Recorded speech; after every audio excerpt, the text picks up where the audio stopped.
Ghislaine Michaud, action. Bonjour à tous. Lorsque Martin Carrasco m'a parlé du colloque,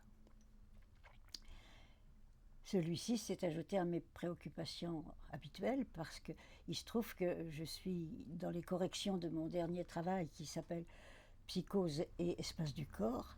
Ça tombait pile. Et j'étais très embêtée de ne pas pouvoir y participer parce que pour des questions de santé, de mobilité, je ne bouge pas beaucoup de chez moi. Alors la question que je développe ailleurs, c'est surtout sur les limites du corps.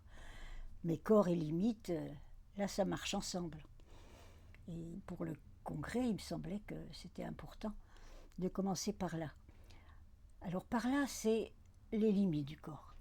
Les limites du corps, j'ai commencé à les ressentir, à les appréhender à partir d'une histoire que Toscaïevski avait racontée il y a 30 ans, 40 ans, je ne sais plus, sur la difficulté que les infirmiers qui travaillaient avec lui avaient de pouvoir appréhender justement ce qu'il en était de la dangerosité ou pas pour s'approcher d'un malade. Et il n'avait pas vraiment bien saisi qu'il s'agissait d'une limite et que cette limite de sécurité que le patient ne pouvait pas exprimer, elle était là, il suffisait de la tester.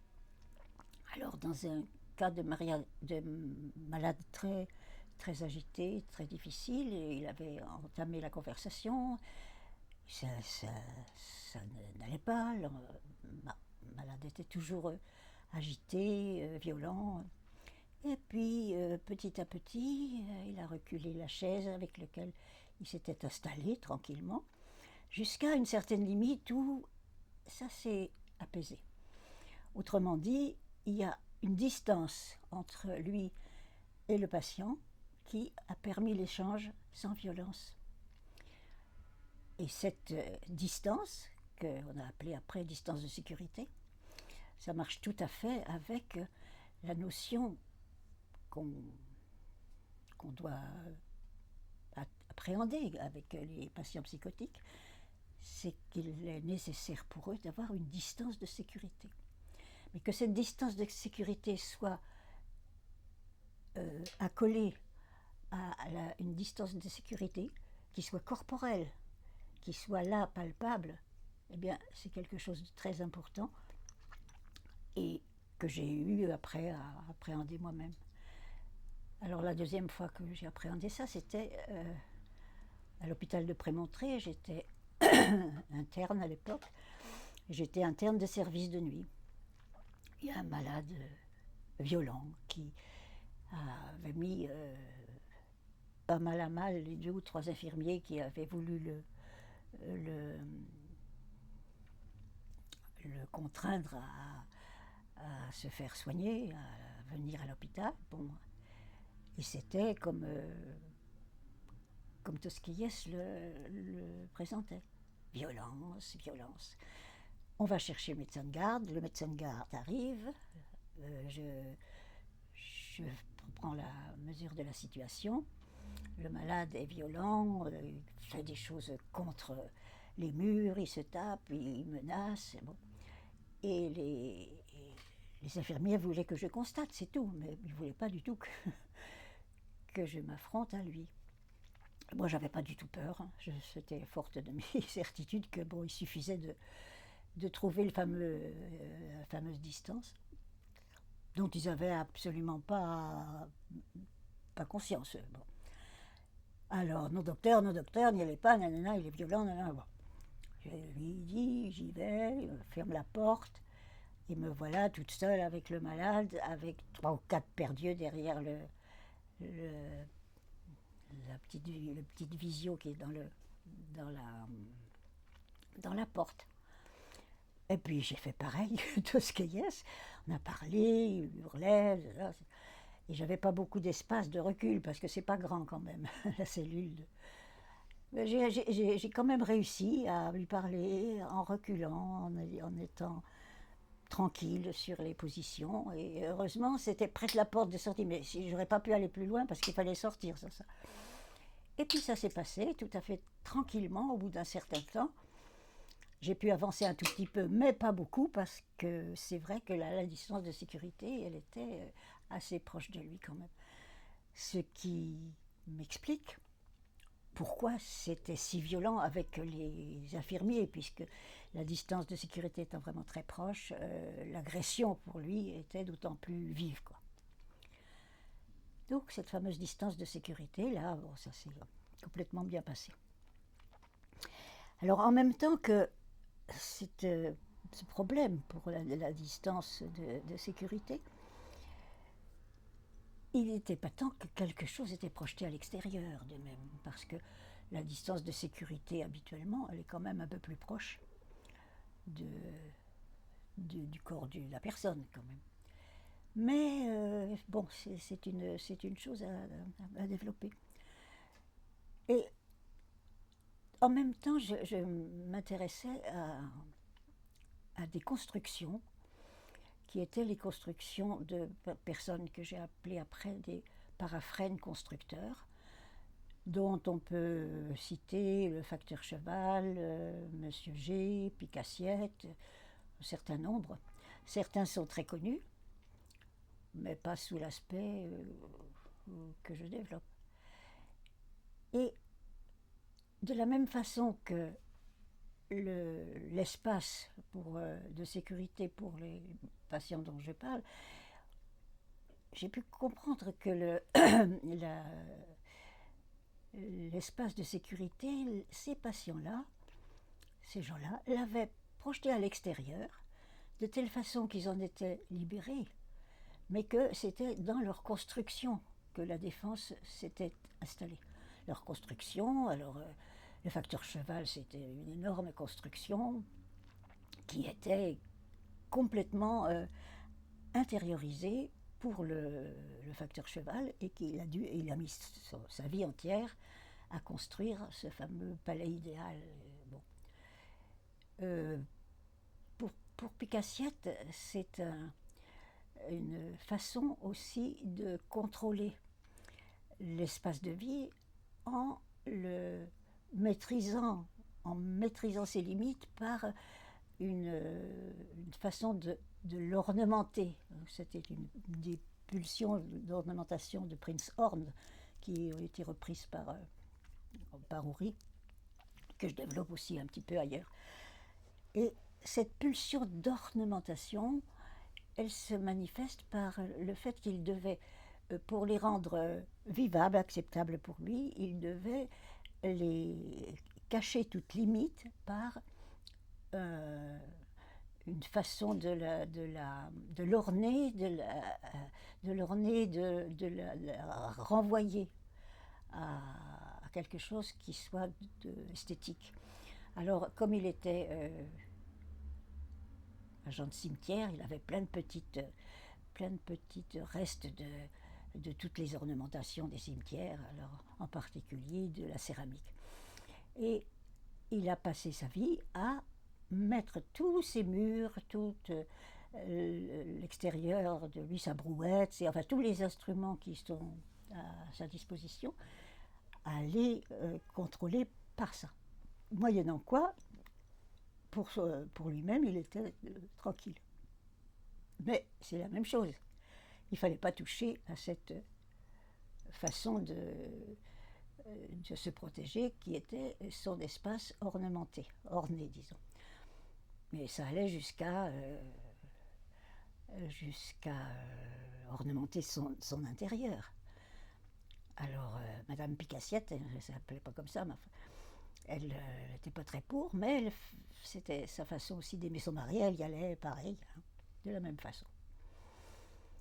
Et il avait donc orné leur lit, après il était intransportable, parce que pour orner, il faut mettre du ciment et puis tout orner de cette façon-là. Alors les chaises, les sabrouettes, la machine à coudre de Madame Picassiette, ce qui veut dire qu'à partir du moment où elle était ornée, elle protégeait effectivement quelque chose de son mari, mais pour elle, il n'était plus question de s'en servir, etc.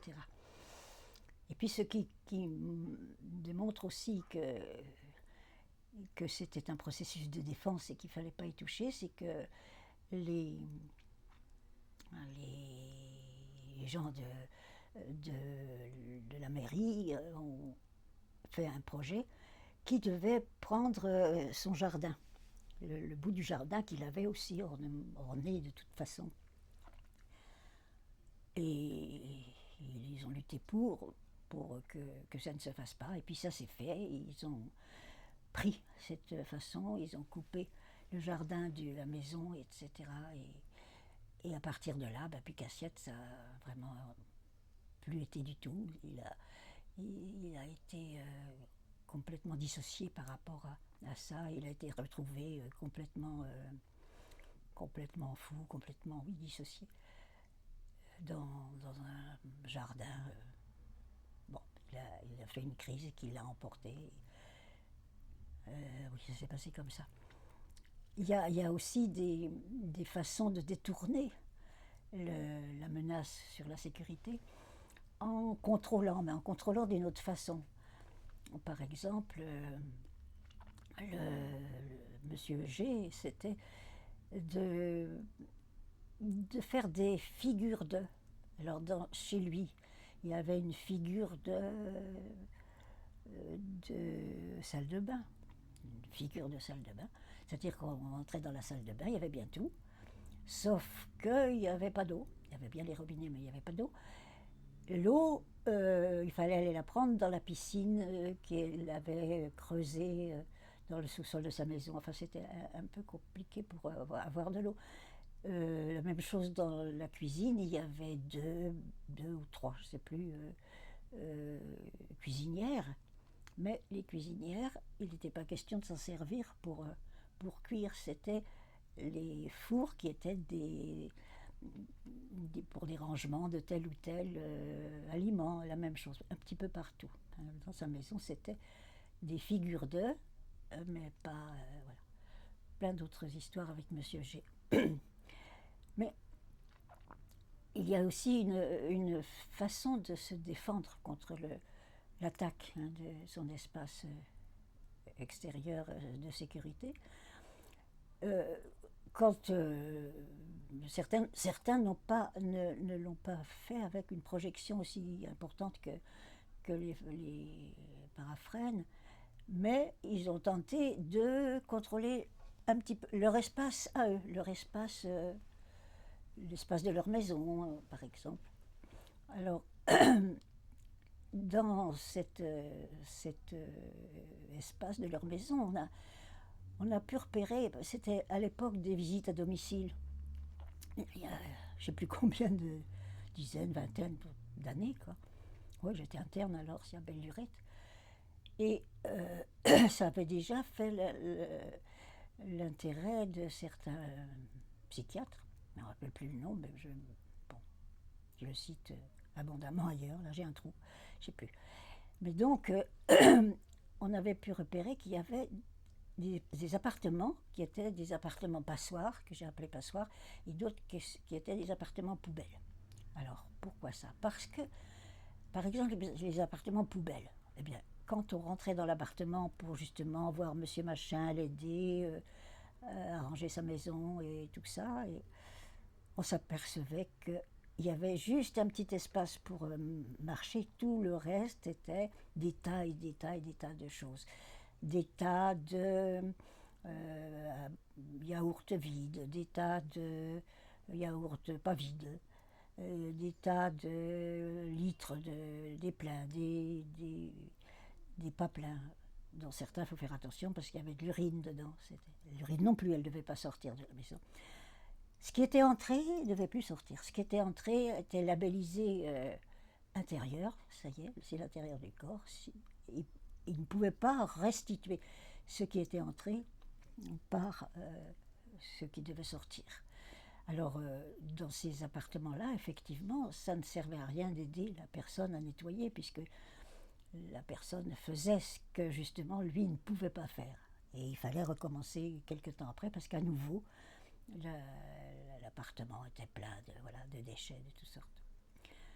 Ça, c'était comme si la limite, le sujet la contrôlait en ramenant tout à un intérieur qui n'était pas défini, mais qu'il savait qu'il ne pouvait pas laisser sortir.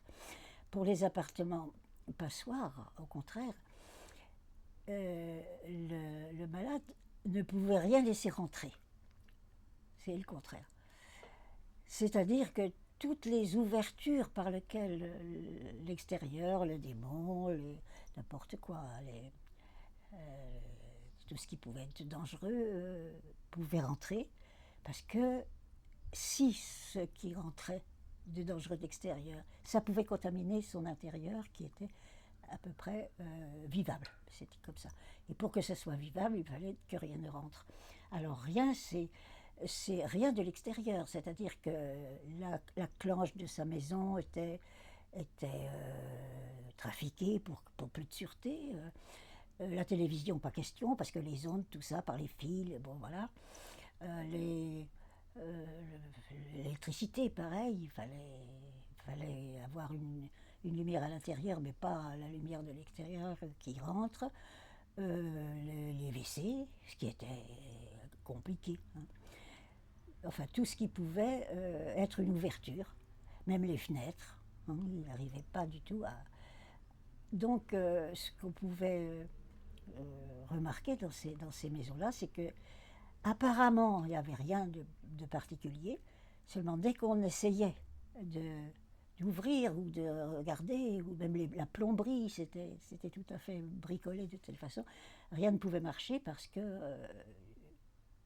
rarement quelque chose qui venait de l'extérieur pouvait marcher, parce que pour faire marcher même la radio, même la télé, même pour prendre de l'eau au robinet, tout ça venait de l'extérieur, donc pas question.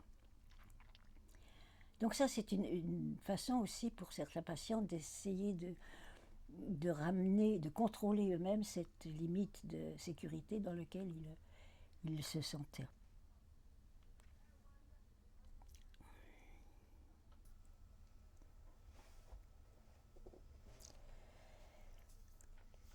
Parfois, l'espace à protéger est encore plus proche du corps. Il s'étend de l'espace de la maison à son espace qui est le premier moment de délimitation du corps, c'est avec les vêtements. Alors les vêtements, pour certains, c'est très problématique. C'est pas encore le corps, c'est pas déjà l'extérieur, c'est un entre-deux qu'il faut appréhender, qu'il faut s'approprier. Alors, une de mes patientes ne savait pas s'habiller, c'est-à-dire qu'elle n'avait pas fait le mouvement qui veut dire que même si on quitte son vêtement, il est toujours là quand on le met et il fait partie du corps à ce moment-là. Et elle ne savait pas s'habiller, c'est-à-dire elle n'avait pas de perception que quelle couleur allait avec quelle couleur, quelle taille de vêtement allait avec telle taille, si tel vêtement allait avec tel autre. C'était une source d'angoisse très très grande. Et elle m'apportait régulièrement ces vêtements à la consultation, en me disant mais là est-ce que ça va avec cela. Puis de là on initiait la séance avec la question de l'angoisse, avec les cas les situations où elle avait pu percevoir quelque chose de dangereux entre tel ou tel vêtement. Mais elle ne pouvait pas sortir sans être tranquille par rapport à ce vêtement-là. Et ce vêtement-là, ça va, ils ont été ils ont été adoubés et ça marche. Et à tel point qu'une fois, elle devait aller à je ne sais plus où le lendemain, et elle m'a téléphoné, il était 3-4 heures du matin. Docteur, docteur, est-ce que le pantalon, le jean numéro tant, il peut aller avec le pullover numéro tant? Oui, parce que les vêtements avaient des numéros, elle avait effectivement, pour savoir si ça marchait, elle consultait son petit carnet où il y avait tout ça marqué, plutôt que de regarder le vêtement qui ne lui disait rien et qui lui faisait peur. Alors là, je ne sais pas si elle avait oublié quelque chose dans son carnet, mais enfin, elle était angoissée pour le lendemain. Et alors, elle me demandait si tel allait avec tel. Bon, 3 heures du matin, je me moquais un peu des histoires de jeans, quoi. Et je lui ai répondu n'importe quoi. C'est bien tombé, elle a été très bien le lendemain. Voilà. Donc, il y a quelque chose au niveau des vêtements, c'est la dernière limite, quoi, avant la limite du corps propre. Tout ça, quand je parle de limite du corps, limite des espaces du corps, c'est le corps tel qu'il est ressenti, perçu par le patient, mais ce n'est pas la notion de limite du corps telle que les psychanalystes l'entendent. Parce que pour parler de limite du corps, parce qu'il va falloir en parler, mais là c'est simplement les entours, les abords de la notion de limite du corps avec cette notion de l'inconscient ou le non-conscient, plutôt le non-conscient du corps, de ce qui est ressenti au niveau du corps, mais qui ne concerne pas l'inconscient freudien. Mais qui est très important justement pour repérer au niveau des psychotiques, parce que chaque psychotique a quelque chose à voir avec ce problème de cette sécurité d'être, quoi. Alors, et donc, au niveau des limites de vêtements, ça peut aller plus loin. C'est-à-dire que comme la peau, les limites anatomiques, disons, du corps, n'est pas pour un psychotique quelque chose de tangible et de rassurant, il faut qu'il cherche cette rassurance partout où elle est. Alors si elle n'est pas à l'extérieur, loin et maîtrisée comme les paraphrènes constructeurs, comme elle n'est pas pour les psychotiques qui le projettent dans leur espace de vie, les vêtements, jusqu'où ça peut aller? Ça peut aller jusqu'à ce que certains malades la recherchent à l'intérieur du corps. Et c'est important cette histoire d'intérieur du corps parce que, j'en parlerai après, certains patients font un travail et peuvent analyser justement ce qui se passe dans ce mouvement de l'extérieur vers l'intérieur du corps à travers le transfert avec leur analyste. Bon, déjà certains recherchent en essayant eux-mêmes de contrôler. Là, c'est pas dans une relation à deux, c'est tout seul. Ils essayent de contrôler, d'où ce patient qui se brûlait, se scarifiait, etc. Je demandais pourquoi, enfin comment il faisait ça. Pourquoi? Et il avait dit, je me cherche. Donc je me cherche, il supposait déjà qu'il était là, en tant que sujet, à l'intérieur de cet appareillage qui était son propre corps, cette façon de le ressentir pour anéantir cette inquiétude qui était de ne pas se ressentir lui en tant qu'existant, quoi. Il fallait chercher où était la limite, où il pourrait ressentir ça et être tranquille. Ça, c'est lorsqu'il y a tout ce travail de recherche de cette limite du corps. Mais lorsque cette limite est apparemment maîtrisée, la question est que le corps ainsi adoubé, quoi, doit pouvoir se mouvoir. Et pour se mouvoir, il y a un autre problème. C'est que le mouvement pour lui n'est possible que s'il ne met pas un autre travail en action. C'est-à-dire que il est dans son corps, etc. Mais il y a quelque chose qu'il a maîtrisé, et il y a quelque chose au-delà de ça qu'il ne maîtrise plus. C'est-à-dire que pour pouvoir se déplacer, par exemple, il faut pouvoir se déplacer, c'est-à-dire aller d'un espace à un autre, franchir un bord. Et c'est ça que le psychotique ne peut pas faire. Il ne peut pas franchir un bord. Parce que franchir un bord, c'est la coupure, c'est avoir suffisamment d'espace et être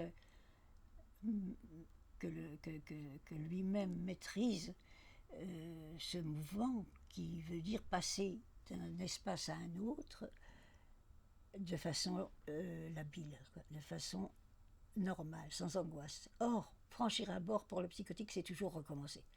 Il faut toujours recommencer. S'il passe une porte, d'ailleurs il la passe pas, hein, il ne peut pas y arriver. Pas tous, hein, mais certains psychotiques font que c'est tellement sensible qu'on se rend compte de ça, quoi. On ne peut pas y arriver, il faut tout recommencer. Et il fonctionne comme disait Lacan, comme une bouteille de Klein. C'est-à-dire il fonctionne tant que on peut fonctionner sans franchir un bord. Hein, avec l'image de la bouteille de Klein, il y avait une possibilité effectivement de se mouvoir de l'intérieur vers l'extérieur dans le système de la bouteille de Klein sans franchir un bord. Mais c'est dans le système de la bouteille de Klein, c'est-à-dire ça ne va pas bien loin, quoi. Ça n'ouvre pas vers des espaces de liberté.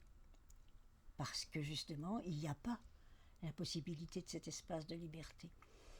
Et cet espace de liberté, il est donné aussi à partir de cette notion que face à une organisation entière, cette organisation entière, si elle est fermée, il n'y a pas la possibilité de bouger. Pour justement qu'il y ait la possibilité de bouger, il faut qu'il y ait une ouverture, un élément qui soit vide pour pouvoir y aller. C'est l'image de la vacuole que avait repris Guattari, c'est-à-dire c'est ce que Lacan reprend avec l'idée du taquin, ce petit jeu avec toutes les cases qu'on connaît, sauf une. Et puis on doit recomposer l'image grâce à cet espace vide qui vous donne la possibilité effectivement d'aller là, de faire ça. Et pour la structuration du sujet, c'est pareil. Pour faire ça, il faut qu'il soit arrivé à l'accès au signifiant, c'est-à-dire qu'on peut de là déplacer une signification à une autre avec cet usage de cette case vide, enfin, du signifiant qui vient là, mais que n'a pas le psychotique. Alors, Guattari faisait aussi, comme test, il avait fait ça pour voir comment l'angoisse du sujet pouvait être lisible. Il avait fait ce test. C'était une grande, pas très grande, c'était comme ça tenait sur la table de la salle à manger, comme ça. Et il avait fait des quantités de figures dedans, comme ça. Et la consigne était, vous en remplissez une très très noire. Hein. Et bon. Après, c'était, vous en remplissez une autre très très noire. Alors, comme ça, d'espace réduit à rien, à du noir, il arrivait à ce qu'il en restait qu'une. Et ce qu'il décrivait, Félix, c'est qu'il essayait de voir ce que le patient ressentait juste avant et juste après la consigne. La consigne, c'était, vous remplissez. Et si, effectivement, la consigne, c'était remplir cette dernière case noire, il y avait... c'était tout noir, quoi. Tout était devenu noir et il ne pouvait plus bouger dans le test comme la consigne le disait. Et ce que Félix décrivait, c'était que les patients psychotiques ne pouvaient pas, n'arrivaient pas à remplir cette case, la dernière, sous des prétextes d'y constater aussi que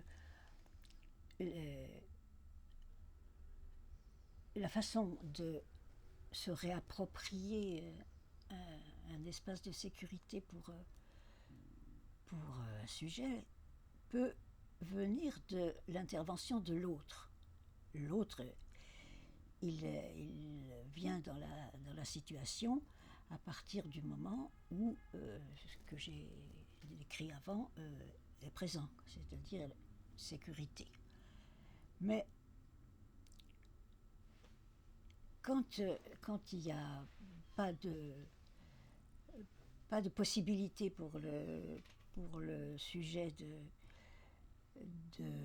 faire ce travail, de se recentrer, la présence de l'autre fait que ça aide à ce que ça se fasse, quoi. La présence de l'autre et son action surtout. Alors, par exemple, je me rappelle les exemples que Alain Gillis avait donnés de cette expérience qu'il avait fait avec des mamans d'enfants psychotiques et des psychotiques qui, eux, ces enfants-là, n'avaient pas de limite visible. Enfin, les yeux étaient dans le vide. À supposer qu'il y ait une limite, elle était très très lointaine et elle ne se manifestait pas du tout dans l'espace proche. C'était, bon, comme on sait que regardent les enfants psychotiques, ils sont ailleurs et cet ailleurs est très loin. C'est très très lointain. Alors il avait effectivement fait cette expérience de mettre un enfant psychotique qui ne regarde pas, qui est très lointain, qui est agité, qui ne parle pas beaucoup, avec leur maman, en demandant à leur mère de les prendre et de les serrer vraiment contre elle, très très fort, chose justement qui allait à l'encontre de ce qu'on disait à l'époque. Faut laisser, il faut pas la liberté, il faut justement pas contenir la contention, toute cette histoire-là contre la contention. Et alors, cet enfant, très très serré, d'abord se défendait énormément. Et puis, à un moment, comme s'il abandonnait, enfin quelque chose se passait pour lui, et il arrivait à regarder sa mère et avoir un regard, c'est-à-dire un regard qui fixe la personne qui le tient, c'est-à-dire qui lui donne un statut d'objet, puisque regarder, c'est se fixer plus ou moins loin, mais accepter qu'il y ait un objet qui arrête le regard. Et Gillis racontait que c'était extraordinaire, qu'il y avait une maman qui disait: c'est la première fois que mon fils me regarde. La première fois.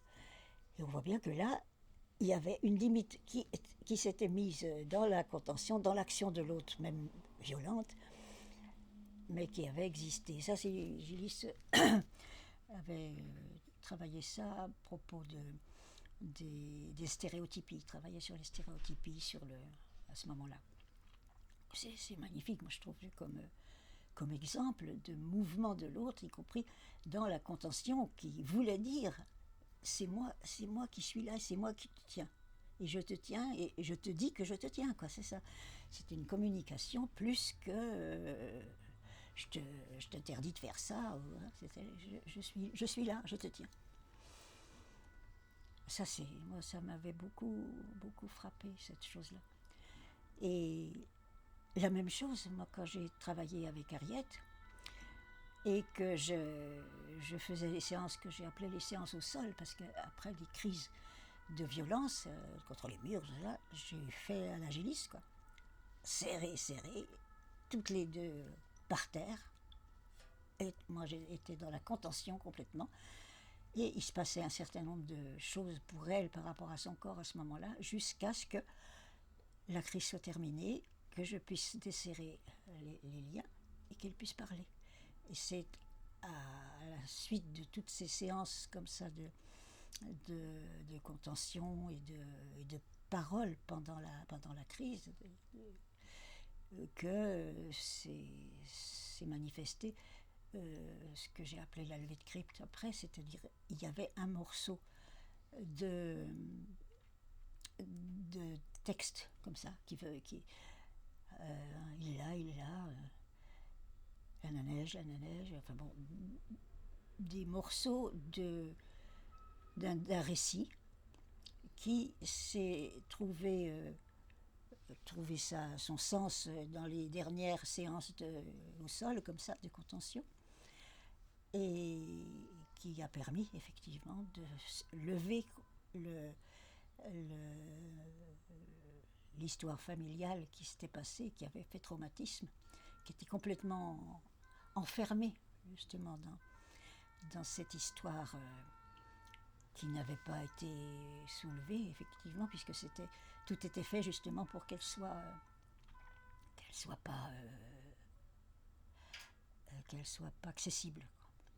Et c'est aussi, ça me rappelle Pankow, qui dit que effectivement, à travers les modelages, à travers le travail du patient, on peut repérer qu'à certains moments, la parole de l'analyste va faire comme l'histoire de la coupure, je reviendrai après, va faire que le récit d'un morceau qui était complètement forclos et qui se disait à travers le modelage que Pankow remettait en forme parlée, et qui effectivement ouvrait la possibilité de dire ce qui s'était passé. Et bon, et ce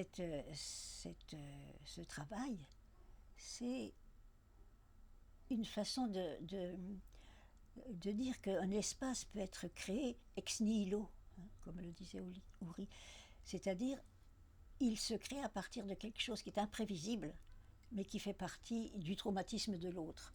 Sauf que le traumatisme de l'autre, on n'y a pas accès, puisque lui-même n'y a pas accès, et que pour y avoir accès, il faut tout un appareillage de transfert qui le permet. Mais c'est d'ailleurs comme ça qu'on peut faire avec les psychotiques, parce qu'il n'y a pas d'autre matériel de travail que ce qui est amené à l'analyse et puis qui est utilisé pour comprendre ce qui se passe. C'est pour ça que j'aime bien l'idée de Lacan, quand il disait, mais ça c'est comme cette création de l'espace ex nihilo, c'est comme un sujet qui aurait une belle plaque de caoutchouc et qui couperait en milieu. Ce qu'il disait là, il disait la coupure, la Spaltung, enfin, etc. Et cette coupure va créer effectivement un espace qui n'existait pas avant, qui laisse sentier les espaces à côté, ce qui était effectivement la forme du début, c'est-à-dire une plaque de caoutchouc qui pouvait être tenue comme telle, comme une plaque de caoutchouc. Bon, si vous avez eu des plaques de caoutchouc, ben voilà, c'est comme ça. Et puis, au milieu, vous avez un instrument. Lui disait pas que l'instrument c'était la parole de l'analyste, mais c'est ça quand même, puisque c'est en fait la parole de l'analyste qui va créer, grâce à ce mécanisme de saut entre ce qui était forclos dans l'histoire du patient et qui, grâce à l'appréhension dans le transfert, va être dit et repris par le patient pour être réintroduit dans son histoire.